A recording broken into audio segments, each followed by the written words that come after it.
year. We obviously have a quorum, and I'm happy to say we have all 8 members of the board present for the last meeting of the year. Do we have any guest speakers, Mr. Tubman? No, sir.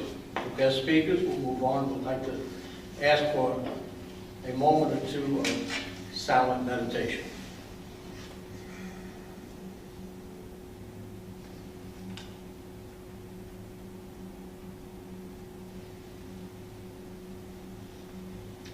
Thank you.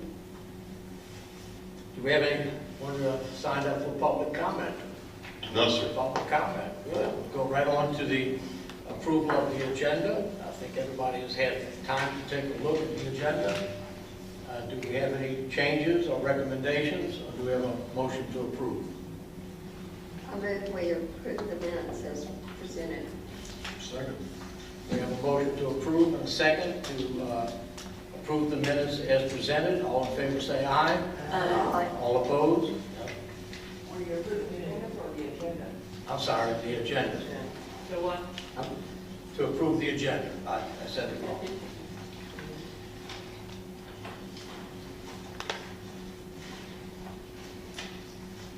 Now, everyone did receive, I believe, I hope everyone had time. Has everyone had an opportunity to read the minutes from the previous meetings? Yes. Okay, so without objection, we'll just go ahead and dispense with the reading of the minutes and consider the minutes approved for the last meeting. Without objection, so ordered. Under unfinished business, we have the Ad hoc Foundation Committee update. You want to handle that? Okay, with Samantha's and John's input.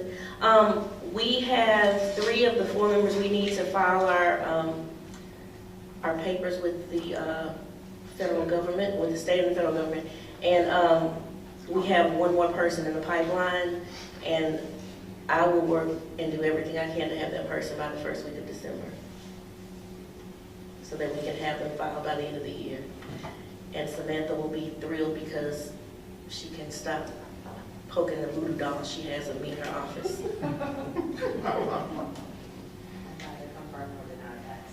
I have a pain right here, so just do I need to move for approval? No, we don't have to. All right. Thank you for that report. We look forward to the foundation being completed, hopefully by the end of the year, and we can start moving forward in January of 2019. Under new business, first order of business, item A, is a report from the nomination committee. Oh, I have that right here.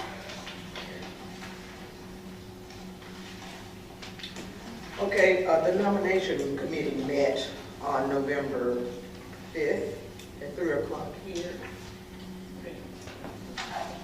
And that meeting was called to order at 3:05. I served as chair of that committee. We had Mr. Don Howard and Ms. Julia Hagan serving on the committee as well.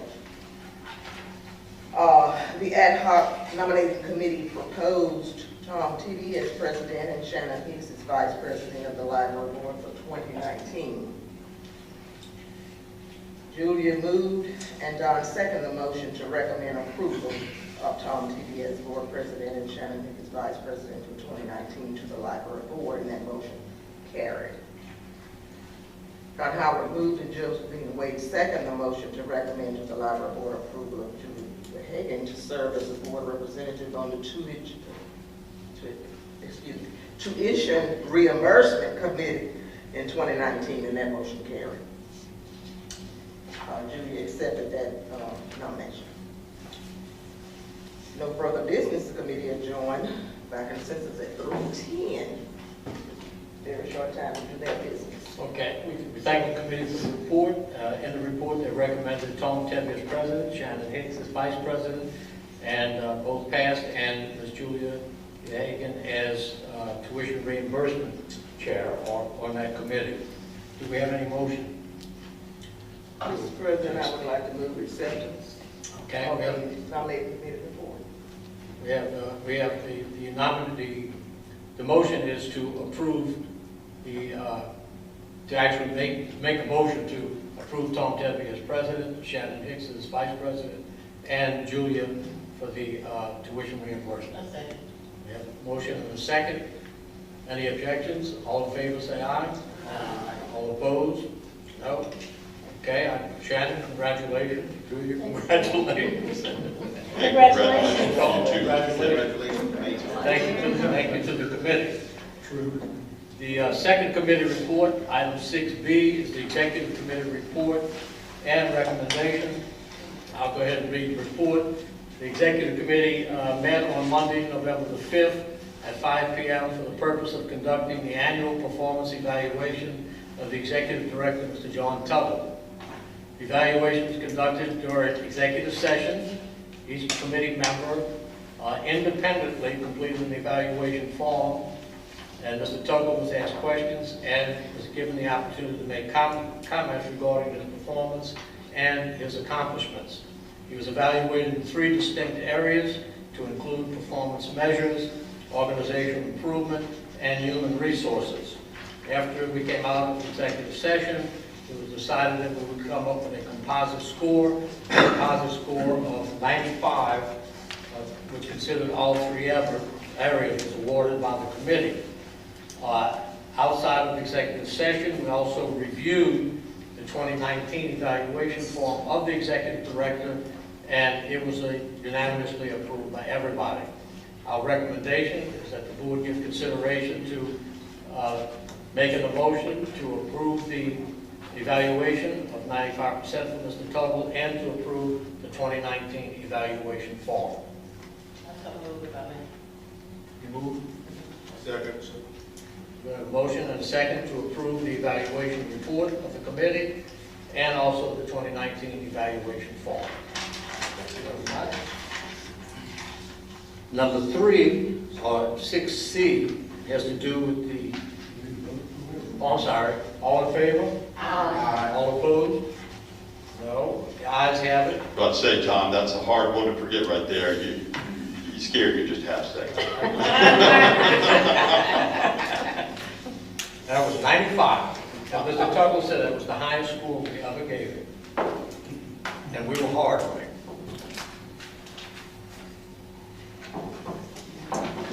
The next item has to do with the employee handbook.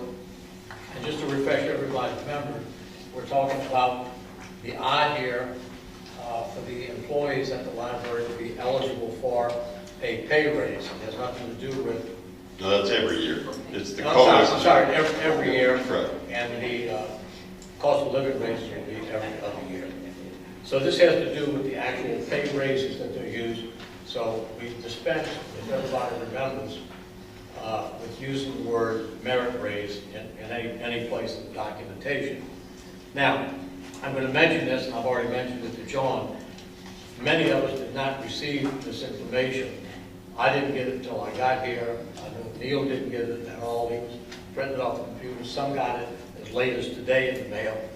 So I told you, Ms. Paxton, I was going to make a couple of comments about what's being presented here so that there's no misunderstanding regarding the intention here, and that is to come up with a policy that for the employees to understand regarding the annual evaluation process that will be used.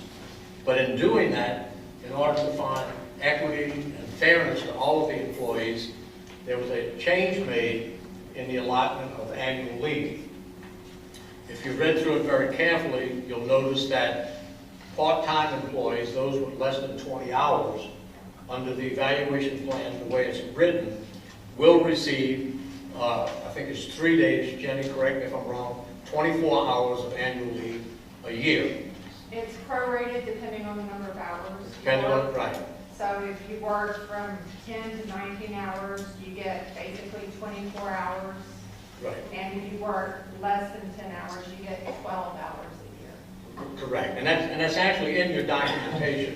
All I wanted to do is make sure that we're fully aware that we're not just approving the annual evaluation form. In fact, we're changing a benefit to where people that were under 20 hours did not get annual or vacation leave before will be, the way it is written now, vacation leave.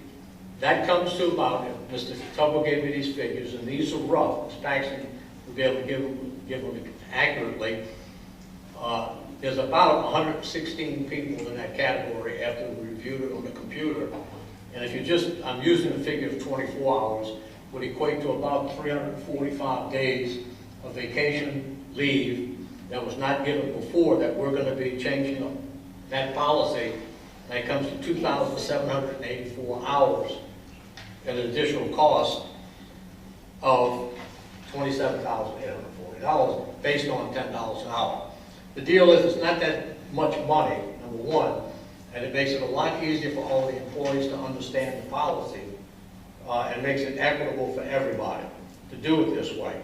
But I just wanted to bring it to the board's attention that in making a couple of little tweaking of the wording in what's there, that in essence we are also making a change in benefits for those that were less than 20 hours. Okay? And that's all I have to say. Jenny? And I do want to clarify, it wasn't just vacation leave, they're all getting an equal amount of sick leave, paid sick time. So we have 2 different kinds of leave. So that's going to be, so what I'm getting at is, will the board want to change the wording as not to grant this, or if anybody has any problem with granting of the annual leave or sick leave, then we'll just go ahead and work with it the way it is. So just keep that in mind, because I know Ms. Maxton has some things to say, and a lot of you have questions about some of the wording that was used in the policy. But that brings that to the surface, and everybody can have that on their mind as we're approving. There is a reason for that, and as Ms. Paxton goes through, she'll explain the reasoning behind that. Exactly. She'll explain the reason why it was done that way. Okay, I'm sorry, I wanted to just get that on the table so everybody would know. So we'll turn it over to you, and you can kind of go through it page by page, if you will. Okay. The first page in the packet is the actual evaluation form that we'll use every year to determine whether or not employees are eligible for pay raises. I don't know if that has an actual page number in your binder, but it's a checklist. 19. Okay. This is a form each supervisor will keep for every employee. And throughout the year, employees, when they complete their training, they will be submitting on our training form the dates and what training they completed, and the supervisor can notate that on the checklist. And then in the middle part, attendance, punctuality, and dress code will be noted. Regarding attendance, if there's a reason that their attendance is not satisfactory or satisfactory, the supervisor would need to note it on the form. For the punctuality or tardiness and the dress codes, those would be actual dates of events where that occurred. And then in the bottom part, that's the disciplinary requirements, and employees would not be able to receive any of these kind of discipline and still qualify for the pay raise. Just a reminder, these are all based on criteria the board accepted and voted on when we were doing the budget. Okay. So looking at the changes that were proposed here, it really impacted a number of areas of the handbook that we needed to then go in and make adjustments to the wording. And so I can just take you through that page by page if that works for you, or would you rather just have questions? Okay, page by page. Okay. Okay. So on page 20, the top of the part at the top was what was in the old handbook that talked about performance evaluations and work plans. With this new procedure, we're basically doing away with the performance evaluation as it was done in the past. But employees class below area managers, except for substitutes, are going to meet monthly with their supervisor. Substitutes will meet quarterly with their area manager, and those at an area manager classification and above must meet at least quarterly. The work plans will become part of the personnel file, and they're designed to give the supervisor an opportunity when they meet to give kudos, but then also to note areas of concern.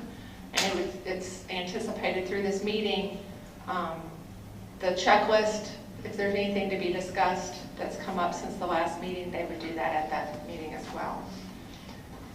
And then as approved at the board at the last meeting, eligibility for annual pay increases will be determined based upon available funds and the following criteria. Completion of the required training, which includes ethics, anti-harassment and discrimination, safety procedures, core competencies, and job-specific training. Performance requirements, including acceptable attendance, punctuality, and adherence to the dress code, and no disciplinary actions, including reprimand or above during the year. Yes? Just one comment. This is just me. On the last paragraph, it says eligibility for annual pay increases will be determined based upon. I would like it if someone would word that, will be based upon available funds and a successful employee evaluation. It doesn't restate that, although it's suggested up above, it says pay increases, if it actually stated successful annual evaluation. Can I, And Jenny? Well, we just, yeah. I would just like to suggest the wording be and the successful evaluation of the following criteria, and that way that would cover that. Yes, that's fine. Whatever verbiage you want, but something that says that you have to do that. Is there anywhere in here, Jenny, I can ask you right now, that it says that if you don't qualify for the pay raise, it's for the next fiscal year or next calendar year, not for, obviously it can't be for the year you're evaluated then. It's not actually in the handbook because this will be a station, like a document, you know. It is in the minutes of the meeting, but actually memorializing that in the handbook, it would really be irrelevant after the first year. Okay. But, John, didn't you send a, okay. Before you, Yes. before you leave that page, I know this was already there. And that evaluation become a part of the employee's personnel file. And a copy will be provided to the employee if requested. That's been our standard procedure. That's what I'm saying, I know it was already there. Mhm. But I think an evaluation, when an evaluation is done, a copy should be given to the personnel even if not requested. I Okay. mean, they should just get a copy. Okay. That's true. And I think they usually do, this, but we They can should remove have the asked if for it. requested. So I think you'd like that's to just old delete, verbiage. I think the standard has been, we always hand out a copy. but we can remove if requested if you'd like to. Okay. I think it's a good idea. This way we know it can't come back and our policy will say you got a copy. Correct. So we did, Ms. Dottie? Okay, I like it, what's the dress code? Have you ever? laid- We're going to talk about that, it's in the Okay. packet, Okay, I got so you. we'll go through that. Okay, that's fine. Do you want to wait till we get to that part, or do you want to? Okay. All right.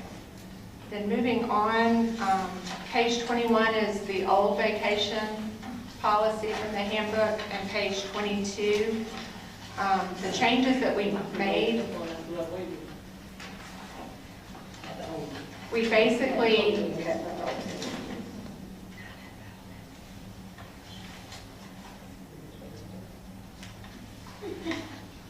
What happened, I thought I had What two. page are you on, And Jenny? I put it- on page 22. She's on page 20. I have 22, but she said, you have 21?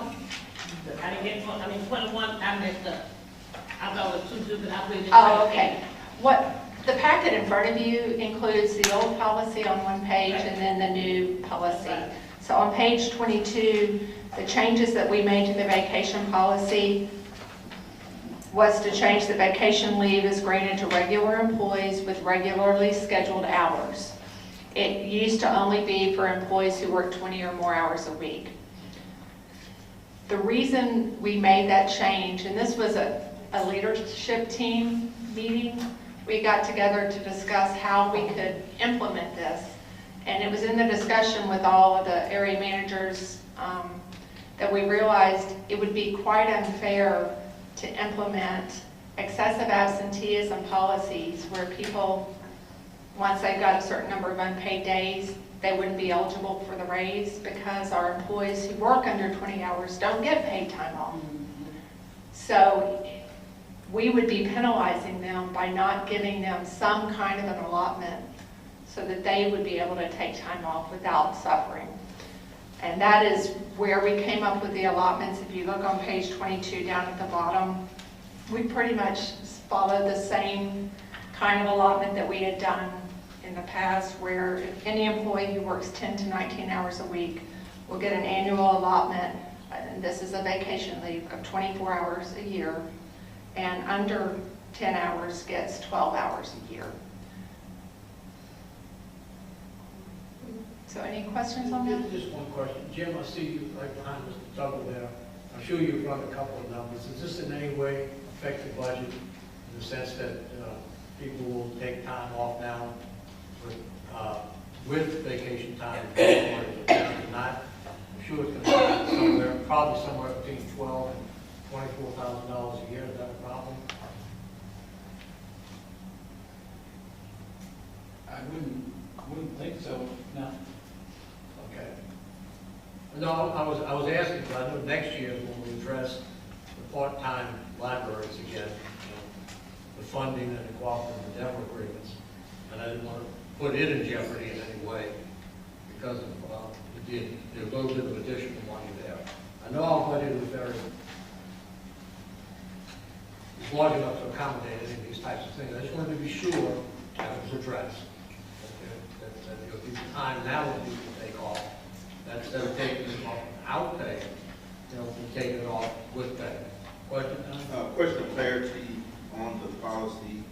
When an employee has been employed at the library for more than 6 months and successfully passes his or her introductory period, they'll receive the total allotment on January 1.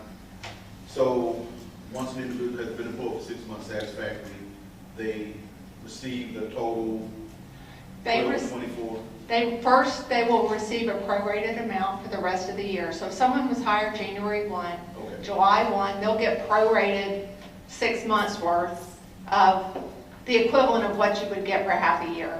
And then on the first of the next year, they get their full allotment. Okay. Okay, thank you. Okay. The next section doesn't really apply to the pay raise criteria. However, while we were updating parts of the handbook, we decided to go ahead and bring the handbook up to current procedures. Back in the olden days, you may remember this, Julia, sometimes when a holiday fell on a weekend, we didn't necessarily move an observance day to a weekday. And so the old policy kind of spelled out what happens if a holiday was on a Saturday or a Sunday. Well, the fact of the matter is, anytime a holiday falls on a weekend, we automatically make a weekday an observance day. And so we are just trying to condense the handbook where necessary. And the other clarification was if an employee is on FMLA or military leave, they do get their holiday pay, and that's a protection afforded by law. The next 2 pages are the changes to the sick leave. And again, it's pretty standard in terms of what we did with vacation, where any employee with regularly scheduled hours will now get a sick leave allotment, and it's the same number of hours as spelled out in vacation time.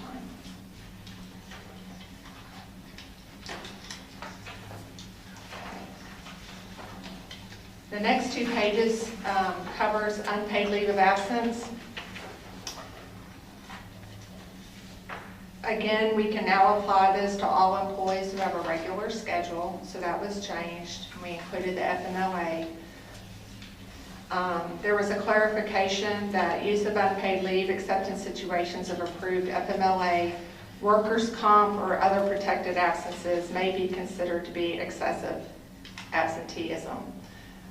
You cannot take adverse employment action against somebody who's out on FMLA, who's out on workers' comp. So we're just trying to cover our protections there.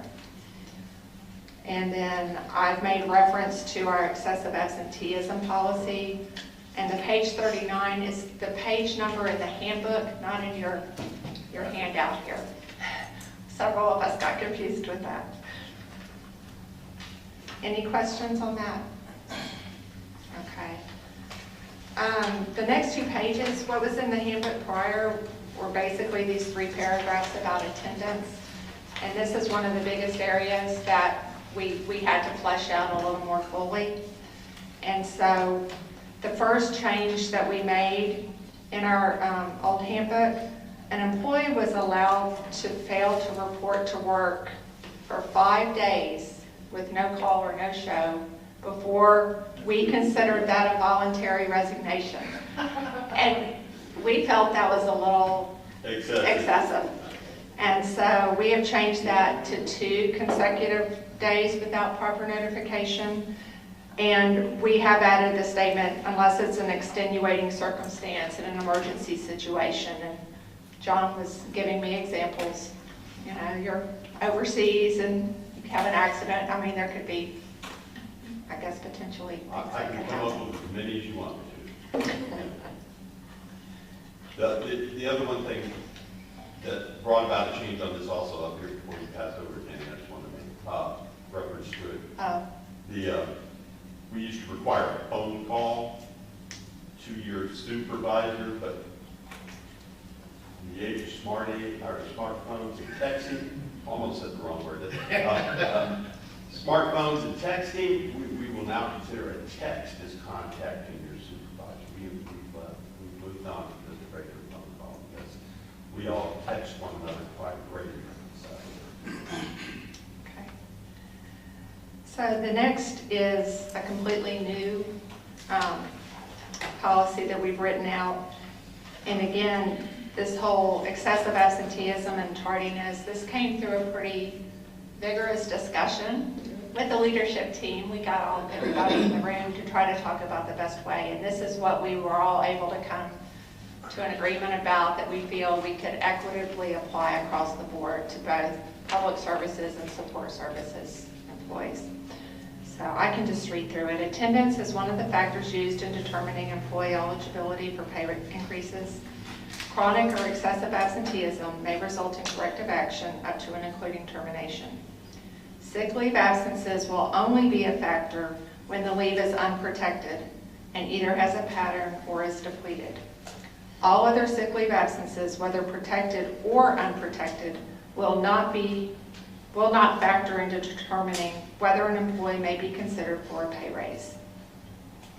If an employee has depleted all available vacation time and misses the equivalent of 1 more week of unpaid leave, and the leave is not protected, the employee will not be considered for a pay increase.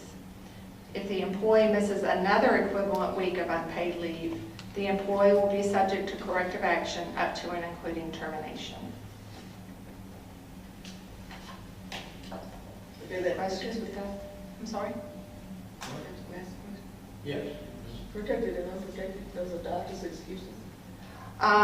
Or if it's protected under law, if it's an absence due to FMLA, or, you know, sometimes there's ADA, workers' comp, different things like that. Those are the big 3 right there, workers' comp.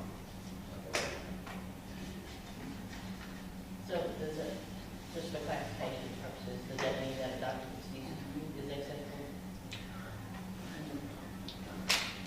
If it's for FMLA, yes, that would be protected. What if you use all the FMLA days and use up everything?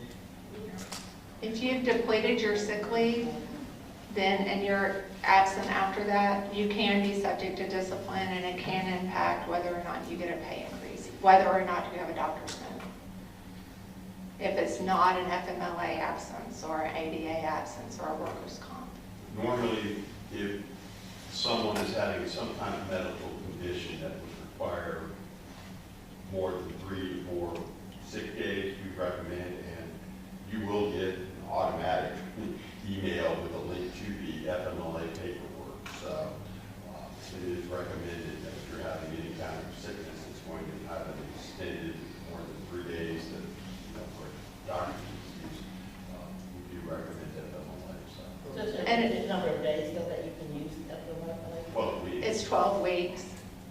Additionally, we also have a sick leave donation policy now. So when you have a situation where someone has something that's catastrophic or critical, hospitalization, things like that, and they've depleted all their leave, if they provide the proper documentation, we allow employees to donate sick leave. And that was a policy I think y'all approved last year. So really, the primary people that would be impacted by this are going to be the people that just take off, you know, a day every week, or, you know, sometimes you can see a pattern of absenteeism. It should be only those who are abusing the system get caught up in this. There's enough wiggle room that if it's not, we have some say-so in it, so. So it's sick leave for the individual and their doctor's appointments. If they have a family member, does sick leave cover that? It does. Okay. We've got a very generous sick leave policy. It applies to spouses, it applies to children, siblings, and grandchildren too. That was a change we made a couple years ago with so many people who were taking care of grandchildren. Does it include parents? Yes, it does Okay. include parents.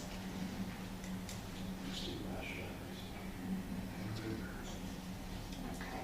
Any other questions on the excessive absenteeism? I guess what I meant is, like, if I'm an employee and my parent has a, okay, that's okay. So is it possible, it is possible though to run out of everything? Yes, it is. Like I did, like I said, I ran out of everything. I had $30 deposited into my account from work, and I really would have needed that pay raise. So, you know, I just have that kind of empathy for it. But like you said, it probably won't happen because you have all the people who would be willing to donate time if something catastrophic for them. Right. Yeah, we absolutely don't want to be impacting someone who's having hardships like that and affecting their pay raise. Okay. The next policy was the tardiness policy. So tardiness is one of the factors used in determining employee eligibility for pay increases. If an employee has a total of 8 minutes or more of tardiness in one pay period, this will be considered one event of tardiness. Employees who have 13 or more events of tardiness in 1 year will not be considered for a merit increase. And that should say No, pay increase, pay. I'm sorry. Pay I thought I caught it everywhere. Reduce.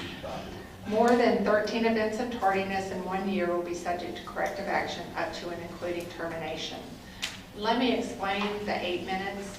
Our payroll system, once you hit 8 minutes into a quarter hour, it rolls up to a quarter hour. So if you're going to be absent and you've missed 8 minutes, you have to book a 15-minute leave to cover for that. So that's where we've gone. And 8 minutes or more in one pay period. This will also address people who are 1 to 2 minutes late a day. So if you have a full-time employee and they are late by 2 minutes 4 days in a row, that's going to be 8 minutes of tardiness, and that week would become one of the 13 weeks that they would be allowed to be late during the year. Do you allow for contingencies? The way we've determined tardiness is if you notify your supervisor the night before that you're going to be late coming in, that would be covered. But if it's the day of, you have an accident on the way to work, you have a flat tire, you overslept, it doesn't matter what reason, but if you don't give advance notice of a late arrival, then it would be considered tardiness. And 13 weeks out of 52, the leadership team felt was more than generous. That is 25% of the year. 25% of the weeks out of the year you could be tardy for up to. So, yes, not exactly perfect, but could have been worse. I'm always 1 to 2 minutes late, so I'm just feeling empathy for those people. I think it's generous. Yes. Anybody else? So if you text that you're gonna have a flat next day, you cover? Yes. Mr. Pelt, I'm sorry, I didn't hear you before. You said the additional vacation time, the employees under 20 hours would not have any effect on the budget, or no major effect? No, Okay, that was question number one. Jenny, I had a question for you, number two, and I asked this before, but I'm not sure how y'all answered it. I'm an employee, or pretend I'm an employee. You say, okay, Tom, you violated such and such. Maybe it's the tardiness policy. Therefore, you are not eligible for a pay raise. My question to you would be, ever again, or next year, or when? When am I not eligible for a pay raise? You said that, I asked you if you were going to put that in there, the next calendar year. You gave me an answer, John, but I didn't understand. Well, maybe we need to add the word annual evaluation. That's what I suggested earlier. I agree with that too. I was thinking about that when you said that. Yeah. You know, I think that's important as an employee, and I know exactly what time frame you're talking about for the next year. Okay. I will point out that the checklist that will be done at the end of each year is the paperwork that will be turned in to determine whether or not someone does get a pay increase. And that will be based off that current year. And so on the 1st of January, you start over with a new slate. So if you had 12 events of tardiness on January 1, that's wiped clean, and you can start over again. Yes, same for the reprimands or any of that at all. Clean slate between January 1, new year, new you. For purposes of pay increases. Exactly. Okay. So, excuse me, who records the tardiness, the supervisor, or is there a machine? We use a payroll system called Replicon, where people clock in and out, and it'll show the time. Okay. Okay. Now, Ms. Bell, you were asking about our personal appearance code. Yeah. It's pretty lengthy. So pages 31 to 33 is the old personal appearance code, and pages 34 to 36 are the new. And pretty much the only changes we made are on page 35. Of your handbook. Where we've said that non-supervisors, IT and maintenance staff may wear casual attire to include jeans with SML logo and other shirt, t-shirts with slogans, logos, or images that are not library or book related and or do not promote reading are not appropriate. Employees should never dress sloppily. It is never appropriate to wear stained, wrinkled, excessively tight, frayed, or revealing clothes to the workplace. Supervisors and department heads may wear jeans on Friday, Saturday, and Sunday if a situation requiring more formal attire is not taking place on these days. Jeans will be allowed on other days for special work projects requiring casual attire. And then you'll see in the paragraph 3, down towards the bottom, we've just added a few words, basically to say interviews, and in those situations, jeans aren't appropriate. We have a pretty generous dress code, and we were seeing employees showing up to interviews dressed in blue jeans, and we didn't feel that that was really appropriate. Well, yeah, let's be specific. They were conducting interviews in inappropriate attire. Ms. Hicks has a question. On page 34, under general guidelines, you have number 3, current year themed t-shirts during the summer with that themed t-shirt. So you can't wear a prior year library shirt, even if it has Street Memorial on it. I just think that's oddly specific and kind of wanted to know why. It started out being this way, but I thought we changed it. I thought it went back to, we wanted to be promoting the current summer reading program and not have confusion with people wearing themed shirts from other years. I think that was the intent of why that was that way, but I don't know, do y'all see? During the summer, Okay. you want to wear an old one The rest of outside the of year. the summer, we don't care, as long as it's a summer reading program t-shirt. During that summer, we would specifically like you to promote. Okay. Will you get in trouble if you wear a prior year? This is a guideline. So Outside of the summer, probably not. No, Okay. because But we might have to talk to you. Okay. But it would be considered a library or book-related T-shirt. So Right, it's that's- okay the rest of the year. We just want people during the summer to only wear the current program. And like you said, Okay. it is a guideline. Maybe that during the summer should be bolded, during the summer associated, because I know how I roll. I just may pick up any T-shirt and put it on in July, you know? And then I had a second question, on page 35, after the revised part about supervisors, department heads, and wear jeans on Friday, it just sort of comes to number 1, so this is just I guess, form.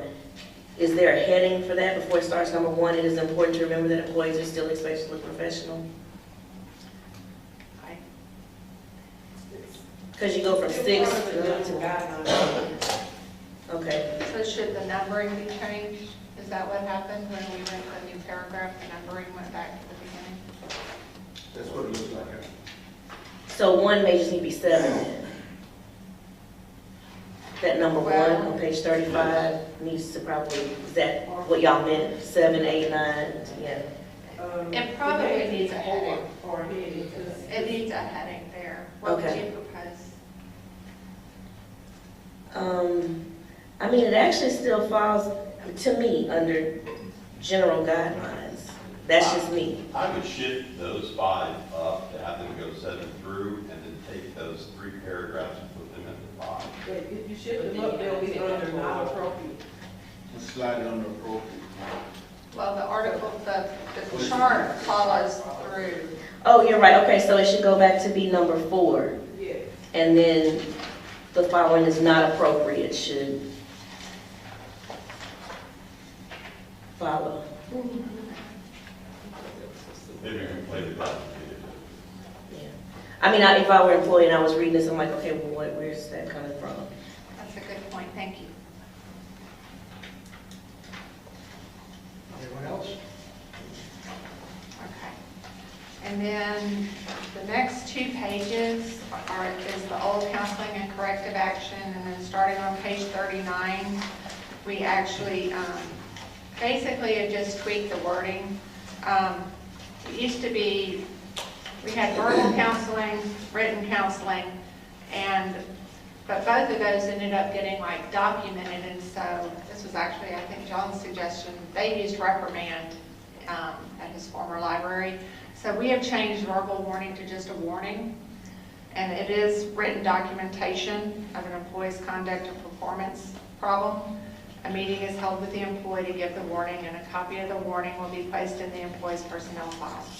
Then the next step would be reprimand, and that's if the employee has received prior warnings, or if it's a more serious event, the employee will receive a reprimand. And on this form, the employee and the supervisory team will sign the document, and a copy will be placed in the personnel file. And then we've just added warning or reprimands on number 3 and number 5, just to update that. So nothing's changed except what we call. Instead of saying a verbal written warning and a written warning. Right. Now we kind of say a warning and a reprimand. And then the last little bit that's updated in the decision-making leave is actually our current practice, and so we went ahead and memorialized it here, that the employee has to, if they're given a decision-making leave, they have to come back with a written plan of how to correct, and they are put on probation for a designated amount of time. And we leave that open depending on the situation, how long that supervisory team feels is appropriate. So on the year-end evaluation on the disciplinary requirements, the warning is not going to come before the reprimand. No, you can get a warning and that you'll be okay. You could get multiple warnings to be okay. It's only if it rises to the level of a reprimand or above. Reprimand, yes, reprimand or above.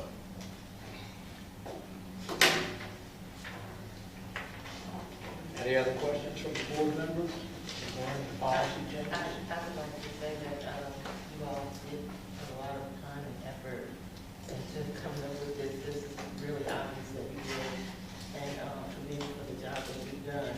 I do, however, want to, it's just still on my mind that with the parties, and you're clocking in, is there anything that has ever come up with people clocking in for someone else? I can see how it might get to that point when people are really frenzied because they might have reached that, you know, they might have had too many events or something, and they might want to get someone to clock them in or something. Has that ever been come up or been addressed, or how, do you know how you would address it?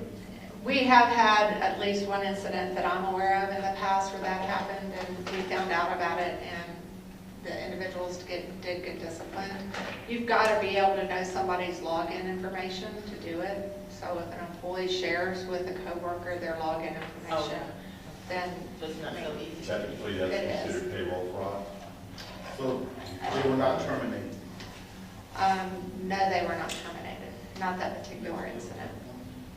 But disciplinary action definitely was taken. But is there anything in writing regarding what happened? We don't spell out specifically, and that's on the advice of our employment attorney. You really want to give yourself some room to maneuver. But in the payroll section of our handbook, we do specifically talk about, you know, I got it in front of me. I don't remember the exact wording, but it is addressed. Yeah, but thank you for addressing that. You know, I'm gonna remember that. Is the clock in a position where we put a camera on? The clock is the employee's computer. Employees clock in at their computers. But there is you get a timestamp. You can see when an employee clocked in, it's going to show the time that they clocked in. We have with our payroll system allowed for employees to, you know, if they're coming in the library and they get stopped and actually end up helping somebody before they're able to clock in, we've set up our system in such a way that they can let their supervisor know, you know, I was here helping somebody at this time, so when they clock in, that's not an accurate time, and so that gets adjusted back. So the adjustment can be made. Right, and additionally, if they do work outside, like they clock out and then get called, or it's a supervisor and they're at home one night and having to call and get subs, we have methods in place to ensure that they're reporting that time and getting paid for it. Because the bottom line is, we want to ensure employees get paid anytime they've done work, whether they're actually in the library or if they're outside. That's actually more what I was thinking about when I asked you that question. I mean, I don't want it to seem like a draconian, you know, type of thing. Either you're here at, you know, top of the hour or not. You know, I just want, and that helped answer the question. So supervisors are able to make adjustments to time. Okay. They are. And honestly, We have a similar system, so I understand that. it's a lot more critical in public services for those employees to be at their workstation Sure, when yeah. patrons come in. And just traditionally, those of us that work in offices back here, we've been able to be a little bit more flexible. But that was one of the areas we really want to try to apply the rules equitably to everybody. Because you have a crazy patron like me, and I'm waiting for the library to open because I want my hold. I'm more worried about crazy patrons like you that won't let the employee leave when it's time to clock out. I don't know, unless we're just visiting. Julie, we'll start with you. Go down the line. Anybody else have a comment or question regarding the changes in the personnel manual? Handbook, I should say. Oh, we voted on, oh, Yeah. we voted on this today. Yes. Okay. You need more? I think it's time to just say it. I mean, that's okay, y'all agree with it, but Okay. I just haven't moved over like I wanted to, but otherwise, it's okay. Any other comments? I know what y'all agree. Well, before we even ask for a motion, Jenny, I'd like to just say to you and the leadership team, because John keeps telling me about what the leadership team is doing from meeting to meeting. And what you've come up with, which was the mandate from the board to come up with an evaluation, an annual evaluation that would determine whether or not someone was eligible for a pay raise. And we all agreed that we weren't really demanding much other than a person basically do their job. So I don't think anybody should have a problem with this because this is fair and equitable. Oh, it's 3 o'clock. Fair and equitable to all of the employees within the system. And all we're doing here is granting a little annual leave to some of the employees to make it fair to everybody across the board, whether they're part-time or a full-time employee. So again, I want to congratulate everybody on the board too, or the team that worked on this. I think it's a good start in the way of the evaluation for everybody. I think it's a start. We'll obviously tweak it from time to time. And Dolores, as you said, we will be reviewing this every year, making changes, adding to it, deleting, finding out what works and doesn't work. But this is a start. That will stop in a second. Should be near the end. If I can't say publicly because the camera's rolling what's that for at this time. So if there's no other questions or comments regarding vacation, which will now be granted, or what is written so far, the chair would like to entertain a motion to either accept or reject the proposal. Mr. President, I move that the board accept the changes to the personnel manual. Second. We have a motion and a second to accept as presented with the changes that were made. And with the formatting changes. Yes, including the formatting changes. Okay? So, no discussion on that. All in favor? Aye. All opposed? No. Motion carries. We will accept the recommendations for the changes in the personnel handbook and the procedures used for evaluating the employees as that has passed. Now, I will turn off the alarm. So moved.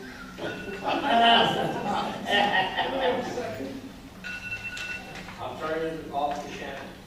Oh, for me. Okay, it is off.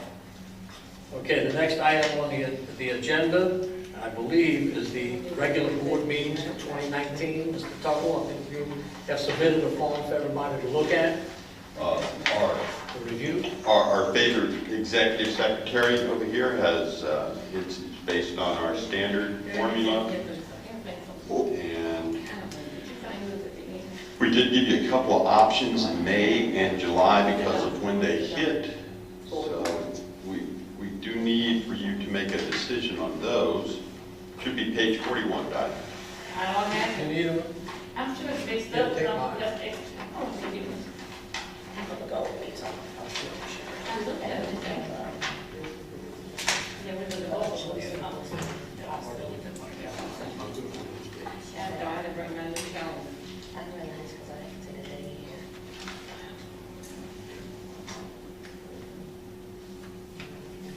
Yeah, the chair's just going to ask everybody to look at the form, check your calendars, and see if we have to make any adjustments on those small pauses here at time.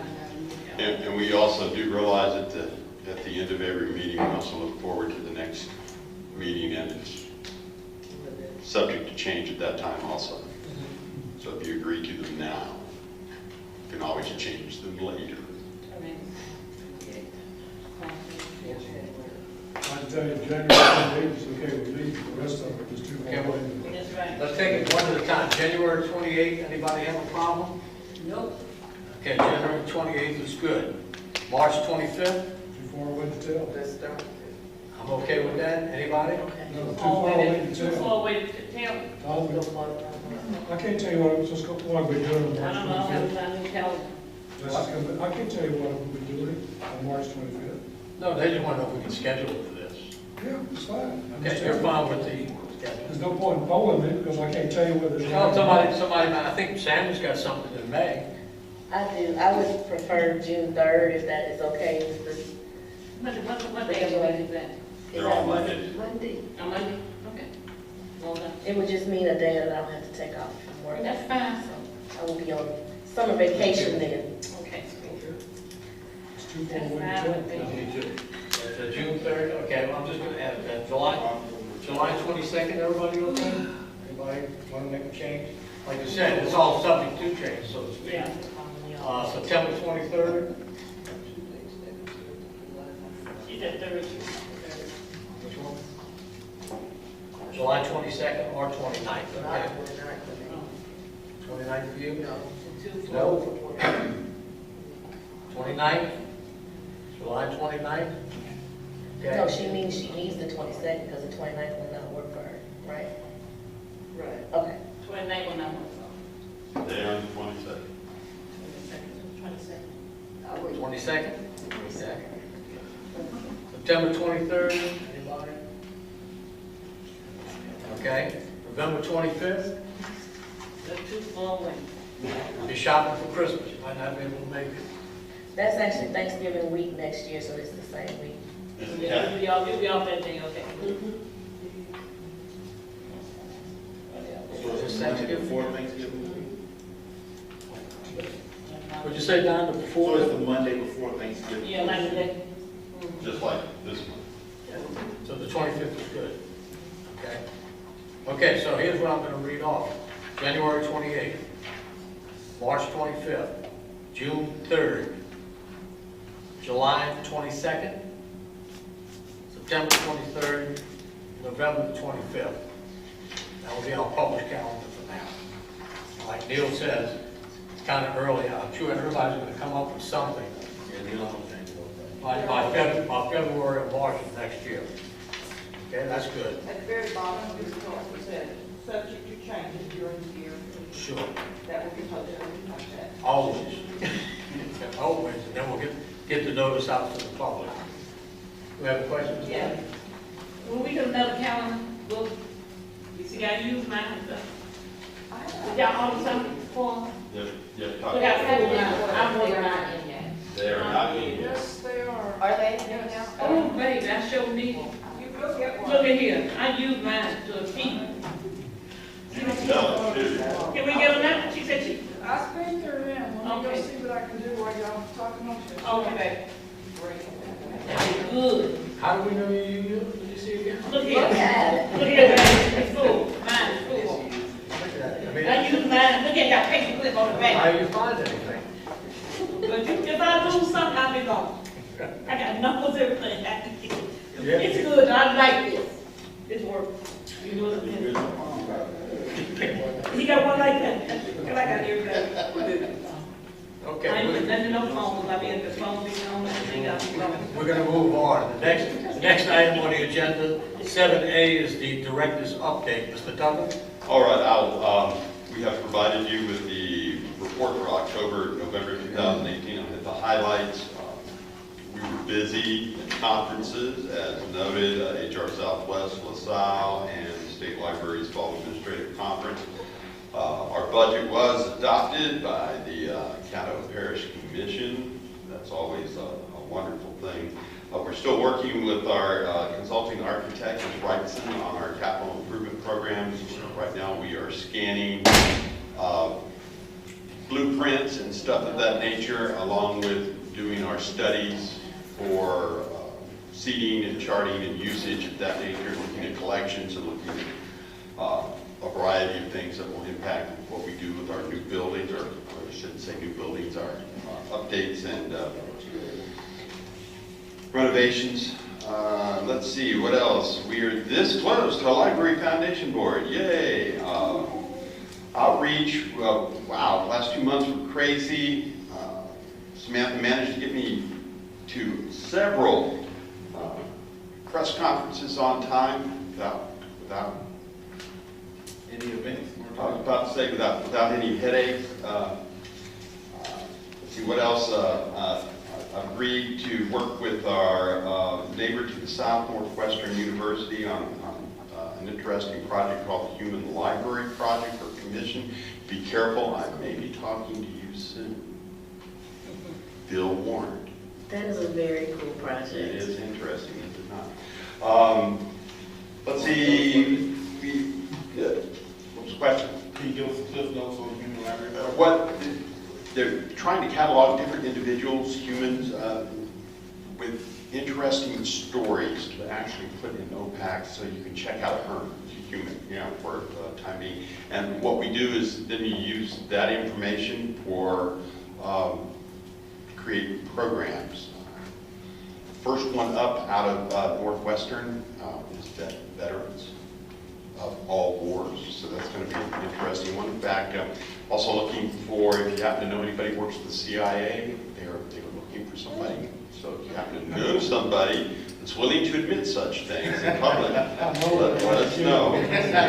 John, I think EBR did that a few years ago. Yeah. My understanding of it, they're basing what they're doing off of what Texas A&M has done. So it's going to be along those lines. And let's see, what else? We did dedicate our genealogy collection to former Director Juanita Renberg at the Broadmoor branch. And if you missed it, I'm sure you can find it if you look hard enough. I took a pie in the face for the United Way during our staff development day. So there you go. Before we get away, let me just take a moment to mention where we are as far as our revenues and expenditures. The 10-month period ending at October 31st. If you'll take a quick look at your report, you can see that with 83% of our revenues accounted for, we are at 77% expenditures, so we're doing okay, being fiscally responsible, and have not outrageously overspent anything. Maintenance and repairs is a little ahead of itself thanks to a certain branch that needed a brand new roof. That was a big chunk of change, but that came up, so it's not a problem. We had accounted for it. Question. Yes, sir. That reminded me, do you have any additional plans that are made regarding the $10 million grant for the branches in proposed budget? The capital improvement grant? Yeah, we are working on a budget with Danelle right now.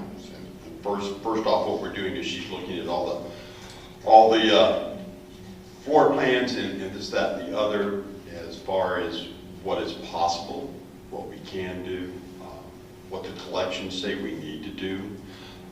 We've looked at, well, let's use Moortown as an example. When you talk to the folks at Moortown, what they really want is more study areas, individual study areas, and more places to use Wi-Fi and computers. And then you take a look at the way the collection is laid out right now, and a good 20% of their shelves are empty. And the way things are laid out, we've got some shelving that's just not necessary. So compact that collection, chop off a little bit of that shelving at the end there. Their carpet's in really good shape. Let me finish with Moortown before I get to the big ticket items. And we could add shelving, and you can go out on that one end, and where they've got this display case up front, it's really easy to make two nice glass individual study areas. So Moortown is one of those that won't cost us a whole lot. Almost every branch we go into now, lighting is a situation, so we're looking at adding or replacing lighting in all the full-time branches with LED. It's a upfront cost is rather high, but on the back end we save a lot of money, and even more, we save a lot of time and trouble and effort in going to replace light bulbs. If you walk in to Wallette as a good example right now, there are 3 different types of light bulbs up there, and several of them going out at any given time. So it takes a scissors lift to get up there and replace those, and you have to do it. So lighting's a big issue. The grants for the part-time, that'll depend on the overall budget for the full-time. So at this time, Danelle's working on that. We hope to have, that'll be one of the first things we do in either January or March for you guys, is have her in. She still wants to meet with each of you, probably in small groups of 4, so we don't have a quorum. We will be looking, I hope, sometime in the month of December or early January to have her come over from Dallas and do lunch, so be ready. We'll be making calls here shortly to have you meet with her. Yes, sir. We haven't covered this in a previous meeting, but has that fence been completed at the, That comes up Susan's. oh, sorry, okay. Yeah. Yes, So- it was like 95% completed last week. There were a couple of final touches that had to be put on, essentially completed.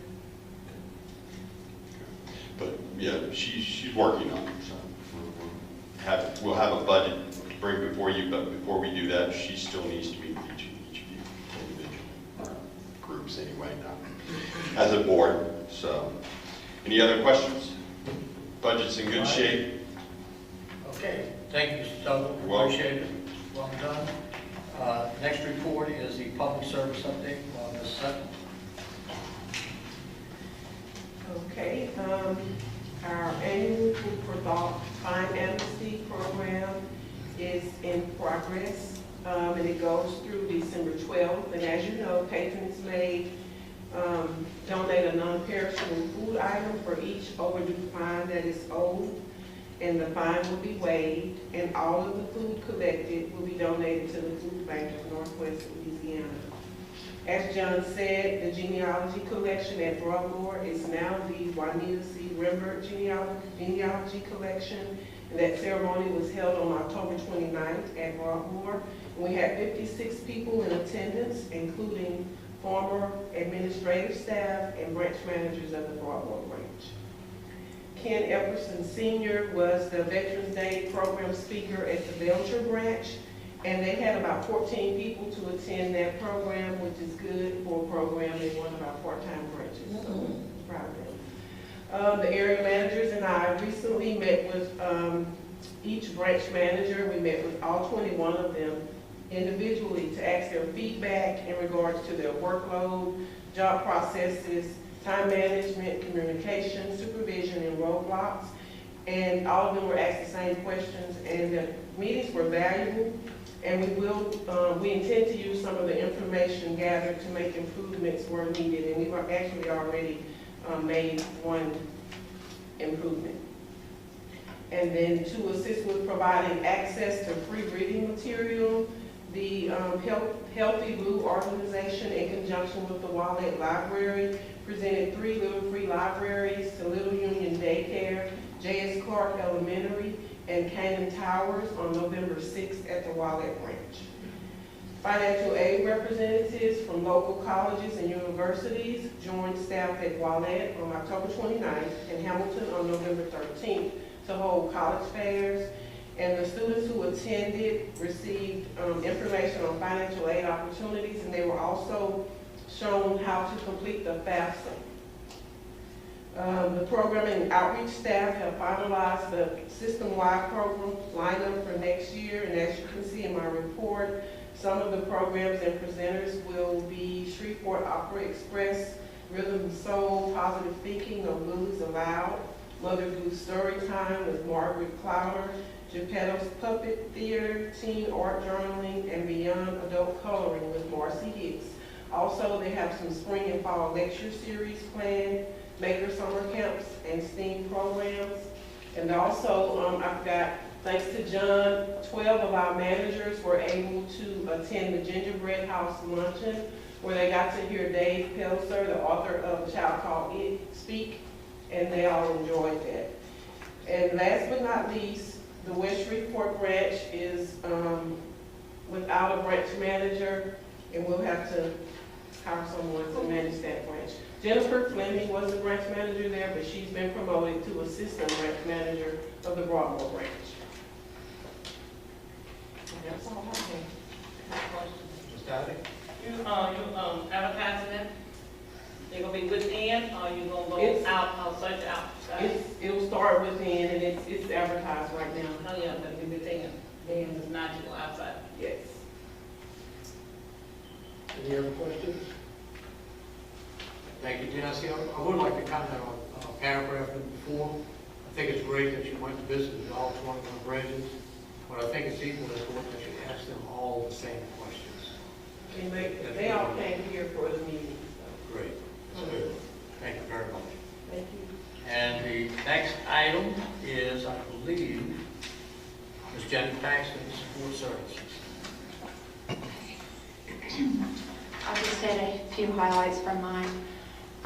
In our Access Services Department, Acquisitions has been working on procedures for collection development, which will include a procedure to improve internal and external customer service by responding to all requested materials from both staff and patrons.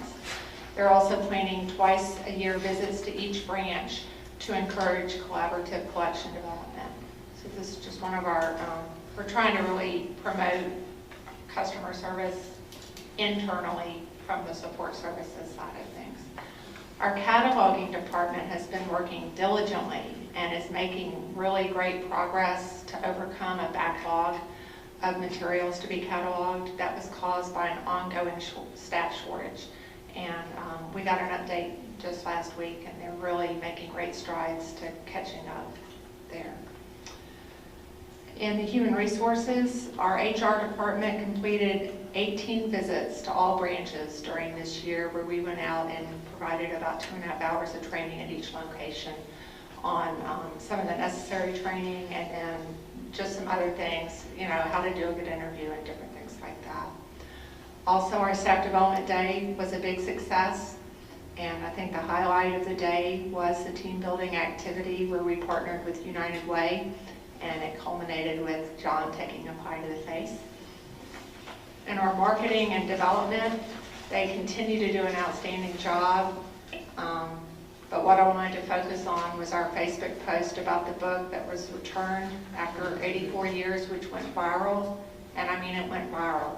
It got picked up by media outlets all over the country and even internationally. It was covered by major networks such as CNN, ABC News, Fox News, and Yahoo News, as well as local affiliates of ABC, CBS, NBC, and Fox from California to New York, everywhere in between. We even got contacted by a reporter from Great Britain and Ireland, so it was pretty exciting. We need a Good job. money. And then finally, training and development, you can be looking for some exciting announcements on some of the things that we've got coming out for next year. I'll be highlighting that at my next month's report. But the thing I wanted to talk about was we have a staff member at our Broadmoor branch who is Spanish speaking, and she has been offering a series of Spanish classes for employees to attend. It's twice a week for 4 or 6 weeks, I don't remember. But we had 9 employees express interest, and so they're attending this class to learn, you know, conversational Spanish. See? Questions? Dottie? Okay, the book, that was a good thing. I thought about, where's the book located at 2 or 3 1? Where's the book located at? At the main. Do you have it in a glass case or would y'all They are put it getting, in something like that and then put the story? They're getting a display case for it to have it on display at the library. And the story with that too, because it made national great. It's on Inside Edition. And then, Was. how much money did the man write a check for? 1,500. 1,500 something. Yeah, that was great. Sharon? When I was going through the packet at home, I noticed that there was a spike in Facebook presence between March and June. What do y'all attribute that to?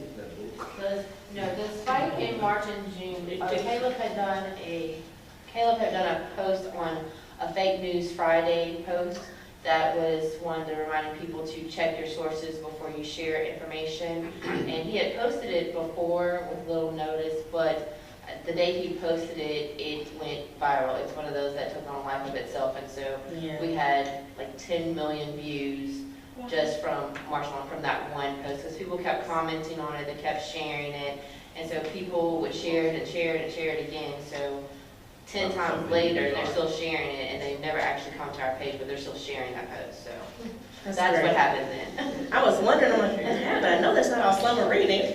I hoped it was. Unfortunately, no. Yeah. Okay. Anybody else? you very much for a thorough report. Congratulations on all the accomplishments. The next report is financial services. Ms. Martin, listen, we want to thank you for distributing the planning calendar who saved Dottie Bell's life. Thank you. We appreciate it. So, the next is a financial report from Ms. Susan Fortenberry.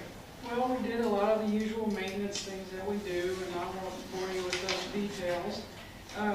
One thing I failed to mention is I've got a program where I'm going to each location across the parish, and we're talking about safety awareness and situational awareness with each branch. And, you know, looking at their situation and giving them pointers for how to be safe and aware. So that's something we're up to.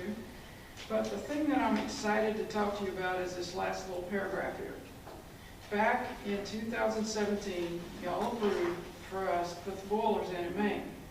All right, before that happened, while we were, you know, talking about it, trying to figure out how to do it, getting engineering reports and all that, about that time, I was at an event downtown and I ran into the Downtown Development Authority's Liz Swain. I was chatting to her, telling her how we were going to improve the main library by, you know, improving the boilers, because she was talking about all these improvements downtown.